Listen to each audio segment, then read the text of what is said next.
Chapter 4. Miss Pollock. 160 days to go. Ram truly admired Miss Pollock. She always showed up to work early. Ram had also heard good things about her from other drivers in the office. Despite being blind, she was living a dignified and exemplary life. Ram sometimes lamented the fact that Miss Pollock didn't talk much. He desperately wanted to hear her story, learn how she manages things, or just anything, really, knowing that whatever Miss Pollock would tell him would be very inspirational. Unfortunately, she did not talk to him much. In fact, she rarely talked with anyone, except by phone with her faceless, anonymous customers. Nevertheless, Ram was always happy to see her and hear her voice, especially when she would say, "Thank you, Baya."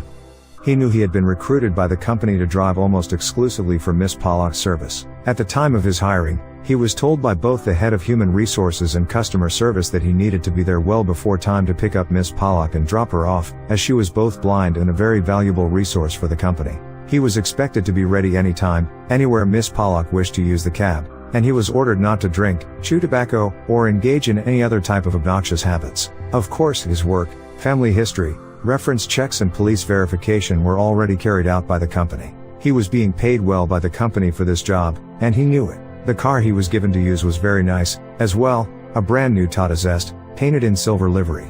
It was the best car he had ever had the pleasure to drive. As Ram was getting ready to leave for Pollock's apartment building, only 3 kilometers away, he received a text message on his phone that his first month's salary had been credited to his account. It was the largest salary he had ever received. He remembered the weather was very pleasant, drizzling outside after a heat wave. He considered taking the day off to celebrate, have lots of tea and pacotas, and maybe romance his wife a little. He knew Pollock hadn't taken any days off, at least she hadn't in the only month he'd been driving her. She also never called him on holidays or after reaching home in the evening. So, he guessed, she was not having fun herself. Ram deduced that she must have some vacation time saved up, and decided to do her a favor and not report for duty that day. That way, Ram could get the day off he wanted, and Miss Pollock could get a well-deserved day off. He dialed Pollock's number. Pollock had just finished her breakfast. She noticed that the curtain on her balcony window had been blown several inches apart by the last night's winds. This was an undesirable situation for her. Pollock always ensured that all her curtains remained completely drawn. There were 2 layers of curtains on every window, one sheer and slightly transparent and the other heavy and opaque. Sometimes she would catch herself gazing through the thin curtain of her bedroom's eastern window, never looking through any other of the 10 windows of her 4-bedroom apartment. She extended both her arms, grabbed the curtains on either side, and forcefully pulled them shut. She hoped that by staying a couple of feet away she would avoid any unwelcome eyes, even though she had closed her eyes before she got near the window. Pollock then found a few hair pins and fastened the curtains together, to hopefully prevent a recurrence and any potential consequences. The phone vibrated upon the dining table. "Not now, Jane." But she noticed it was actually Ram calling. His photo popped up on the mobile screen. It was the only way Pollock would ever see what Ram looked like. His face was round, clean-shaven, and happy. Pollock let the phone shake a few more times before answering. "Hello." She spoke in the phone. "Hello, madam." Ram tried to sound sick. "Yes, who is calling, please?" asked Pollock, feigning ignorance. This was the game Pollock had to play. "Madam, this is Ram, your driver." "Oh, yes, Ram Baya. Are you already here? I am coming down in 2 minutes." No, madam, I have not arrived yet." Pollock did not say anything. She knew Ram would explain the reason of his call. However, she was a little wary of what he might say.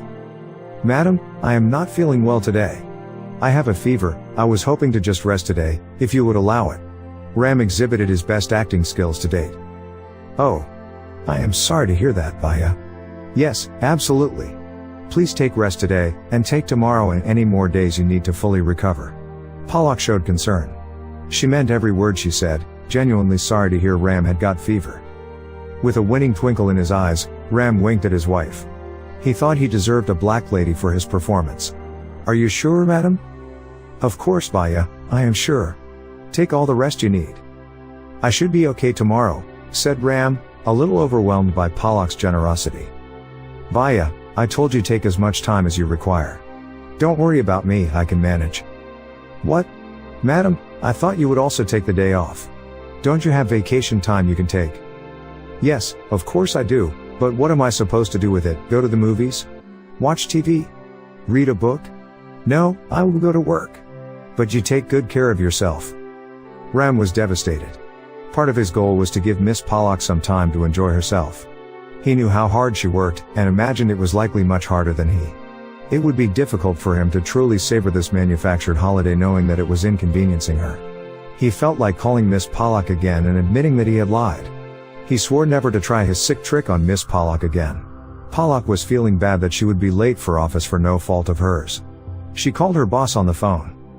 "Hello Rita, Mrs. Pollock. I wanted to let you know my normal cabbie has called out sick.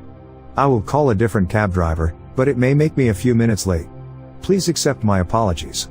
I will stay late this evening to make up for any time I lose this morning, is that okay?" Rita was flabbergasted. Pollock had plenty of leave time saved up. Here was the perfect time to use it, but she nevertheless soldiered on. "Yes, Pollock, that's fine, but please don't feel obligated to come in, we can manage without you. I wouldn't want anything terrible to happen to you simply because your cab driver is ill." "Oh now, don't you worry about me. I know how to get to the office. I will call the online directory search service and ask for nearby taxi operators' contact numbers. Then it is just a matter of time." "For heaven's sake, Pollock, you don't really need to come. You have more than 30 holidays that you can take.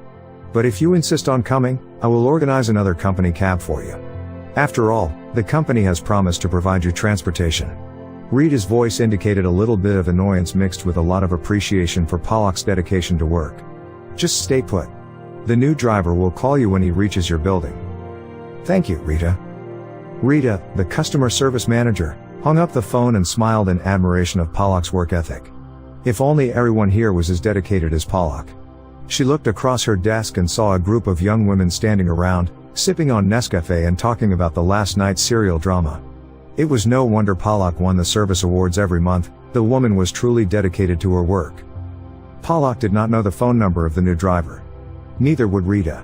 Pollock was aware that her phone will block any calls from a number not in her address book. She disabled the mobile app that she used to block calls and messages from unknown numbers until she received the call from the new driver. She reached office an hour late that day, the only day she was late for work, ever in her career. End of chapter 4.